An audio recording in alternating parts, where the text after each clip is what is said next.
Good afternoon, WHS. I'm Tanner Boyle. And I'm Scott Olney. And this is the Viking Voyage.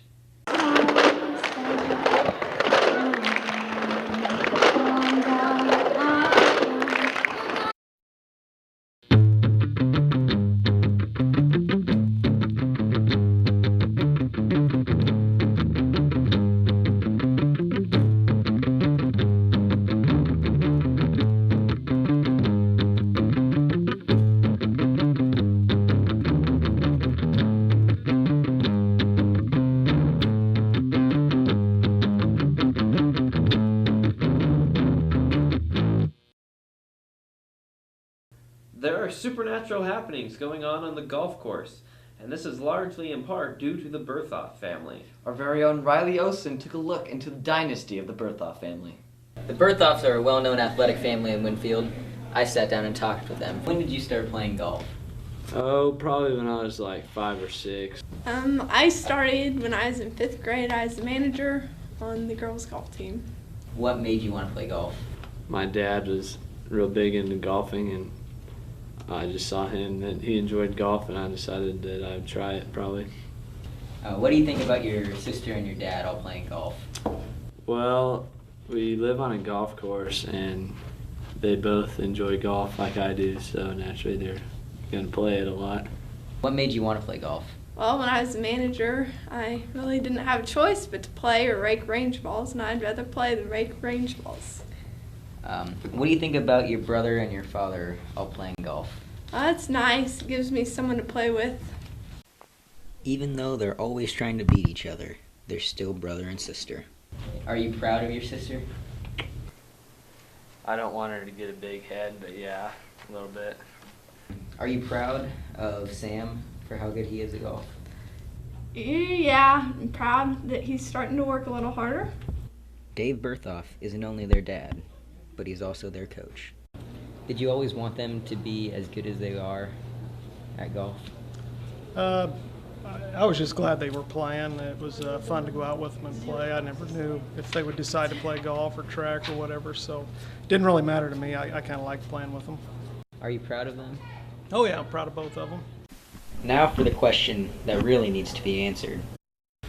Who's the better golfer out of you three? That's not even a fair question for you to ask me. I think we all know that answer. I am.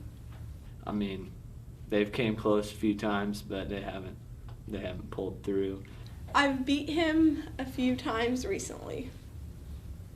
You know, it's like watching Tiger Woods go up against a middle school JV golfer. It's really just not a fair contest. I'm embarrassed that you even have to ask me that question. Well, who's the better Berthoff? You're looking at him. For the Viking Voyage, I'm Riley Osen.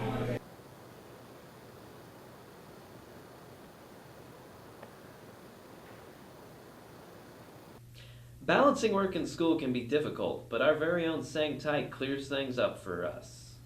At school, most students have the rest of the day to themselves, but working 5 to 9 is reality for most students at Winfield High School. But how many do actually work, and where do they work? I would say at least half of the kids have jobs that they work outside of school. I work at Gambino's. I've worked there since last December. I work at Pizza Hut, and I've been working there for about a year, a little over a year. I work at McDonald's, and I've been working there for 6 months now. Nevis's Mexican restaurant. I work at McDonald's. Many different problems that come with working. One of the biggest concerns, though, is keeping your grades up, which is always a difficult task. But while you're working, it's a different story altogether. It's hard because you never have time to do homework because you're always at work or at practice. But I just got to find a way to make it work and keep doing it. It gets difficult to keep up my GPA and keep up with homework because I work almost every day during the week except for Fridays, and then my weekends are pretty busy, so it's a little tough. It depends on how much homework I have, how stressed I get. If I have a lot of homework, obviously I get stressed out because I don't have time to do it before work, and then after work I get home, usually like 10 or 11. I try to make time to actually hang out with my friends and do my homework. Most of the time, if I have a lot of homework, I stay up and get it done. Normally every night I'm up till like 3 or 4 in the morning. I usually try to do my homework whenever I have free time, like in seminar and stuff like that. But if I don't finish it, I'll do it at home first and then do stuff with my friends after. If you're looking to get a job, there are some factors to consider beforehand. Here are a few tips for those of you who are looking for a job. I think kids who work and go to school, I have a lot of respect for that. If you can juggle school and juggle work, that's great. But work should never get in front of school because the school and your grades are so important. If you're trying to, my suggestion, if you play sports and you're trying to get a job and you're going to school, I wouldn't focus on a job right now. Focus on your school and sports, get that out of the way first. Your job's always going to come later. But if you don't have a choice, then just make sure you balance it carefully. If you want to get a job, make sure you have a job that with managers that allow you to take days off, or not necessarily take days off, but have a easy schedule so you don't have to worry about, oh, I have to get home at this certain point of time so I can do my homework or projects or whatever. My advice for people with work and school is just try to find a balance between the two. Don't work too hard. If they're scheduling you too much, just, pull them aside and be like, hey, I need some more time off for school and stuff. Whether you have a job or if you're looking for a job, remember not to go overboard, and always remember, it's a job, not a career. This is Sang Tight reporting for the Viking Voyage. I loved Cali for 2 years while I was here, and I wish I could do it all over again. For me, it was nice because I had that foundation, I had the basic sciences. I remember going to the home basketball games, and all the students up yelling and screaming, cheering our team on. Cali gave me an opportunity to grow. It all started here at Cali for me. It all starts here. It all started at Cali. It all started at Cali. It all starts here. Reading from a textbook can be a bore, but our very own Tanner Boyle took a look at the not-so-scary side of literature. Most WHS students hate reading, but why is this? Why do people hate the act of reading a book? I investigated. Do you enjoy reading? No. Not at all? Depends on what it is. Why don't you like it? Well, it takes a long time, and I'm really busy. I'm just kidding. But, I don't like this. I'm done. Why do you not enjoy reading, Ray? Because I got better things to do, like work outside. Yeah. Got a job. If I have time to read, I'll read. Like the newspaper, I'll read the newspaper. Do you enjoy reading? Sometimes, but not really.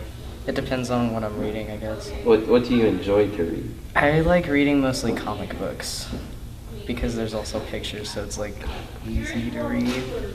And when you don't like to, what do you not like to read?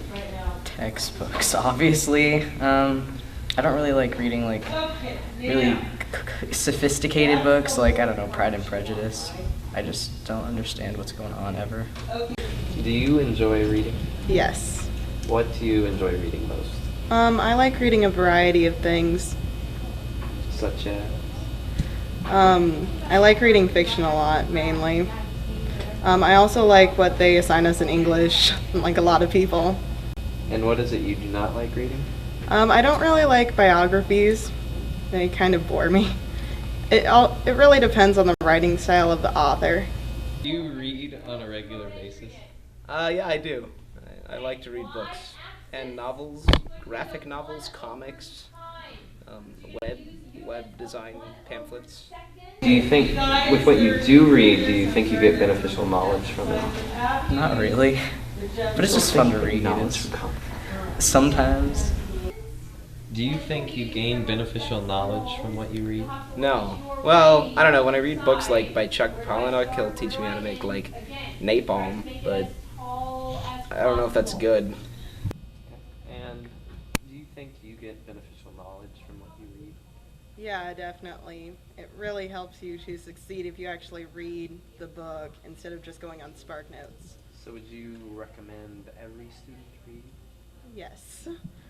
I recommend that every student read, because, if you don't read, then you're just letting your mind get turned into jelly by the TVs and stuff. So we could all take a lesson from Steven Steinbacher and read. For the Viking Voyage, I'm Tanner Boyle, #salty.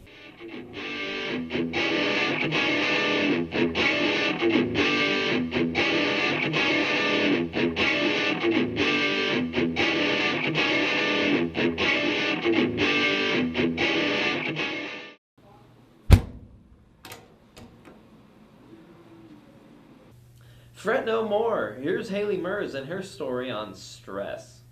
Many students at WHS are stressed out. I investigated #the struggle. What do you stress about? Mostly schoolwork and homework and classwork, school. What definitely stresses me out the most would probably be school or soccer, but this year's a lot easier. My classes are definitely a lot easier, so it's not as stressful as it has been in the past. Homework and tests, and then like some music practicing stuff that I have for concerts. What do you do as like other activities that stress you out? I'm a manager, so that takes up some time for when I could be doing like schoolwork and stuff. So that's stressful, but usually I have enough time to do that and like play sports and stuff. I'm in the musical, so we're trying to memorize lines and music, and then I'm in the Southwestern College Youth Symphony, and I'm the concert mistress of that, so I have to practice a lot and do a lot of work for that. Playing soccer, I guess. Like I said, my schedule's also easier this year, so I don't really have very much stress anymore. What is the worst time of year for you? This right now is probably the worst time of year for me, just because I'm so busy. I don't even get home till like 9 or 10 o'clock at night. And then I do homework for several hours, and I get about like 4 hours of sleep a night. Probably this winter, because I manage basketball, and that like takes up a lot of time because they have lots of practices and games, and it's also like really cold outside, and that's just like really stressful. And how do you deal with all the stress that you have? Whenever I can sleep, that's usually what I try and do, or eat. I stress eat a lot. I go home and I try and get as much done as I can and just try and stay in order and not distract myself. Due to stress, you have been diagnosed with a disease. Could you tell us more about it? Well, it's called ulcerative colitis. People don't usually get it until they're middle-aged, but I guess I got it while I'm 17, so party. It's where your large intestine is filled with just a lot of ulcers. It's very painful. Yeah, I take medicine 4 times a day.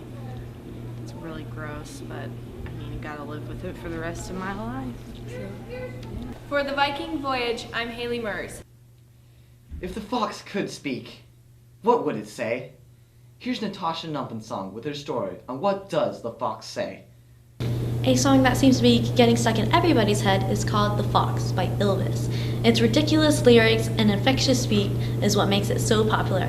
I went around to see what some people had to say. How did you find out about the Fox song? I had just finished exercise class and some teenagers came in and a kid said, "Oh, you have to see this song." And so he got out his phone and let us watch. What are your thoughts about the Fox song? I love the Fox song. That's like my favorite song right now. Oh, you know, it's okay to listen to once or twice. I love it. What makes it so popular? I like how it's such a serious song about all the decent sounds that animals make, and then it's so totally ridiculous. It makes me laugh. It's just because it's crazy. There's just a lot of sounds that are all, especially what a fox say. Cat goes meow, bird goes tweet, and mouse goes squeak. So would you say that this song is very annoying? I don't think it's very annoying, but you know, when people are going down the hall and blasting it on their phone, that's a little bit obnoxious, you know? But there's no sound that no one knows. What does the fox say? Did you like the music video? Yes, so much. It made me laugh. It's portraying foxes wrong. Foxes everywhere are offended. They just don't take into account the fox's feelings. They just don't. It's not accurate, but it's very entertaining. Do you know what an actual fox sounds like? It's like a scream almost. It's like a screaming chirp-like sound. I know that sounds weird. Is this song similar to the popularity of Friday by Rebecca Black? I think it's the popularity is similar. It's going viral, but it's going viral for a different reason. Friday was just terrible, terrible sleep. But this is more just for entertainment and not and for that quality. Would it be dubbed real music? Oh, I think it's real music. It's okay for music to be light. I mean, some music makes you think, and some just makes you feel good. It's just feel good music. There seems to be a trend of having that one silly song every year, only this time, people aren't constantly saying it's Friday. Instead, they're asking, what does the fox say? I'm Natasha Namison reporting for the Viking Voyage. In case you missed any of this broadcast, here's a recap for you.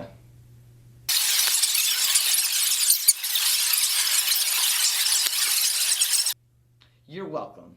For the Viking Voyage, I'm Scott Olney. And I'm Tanner Boyle. Have a nice weekend.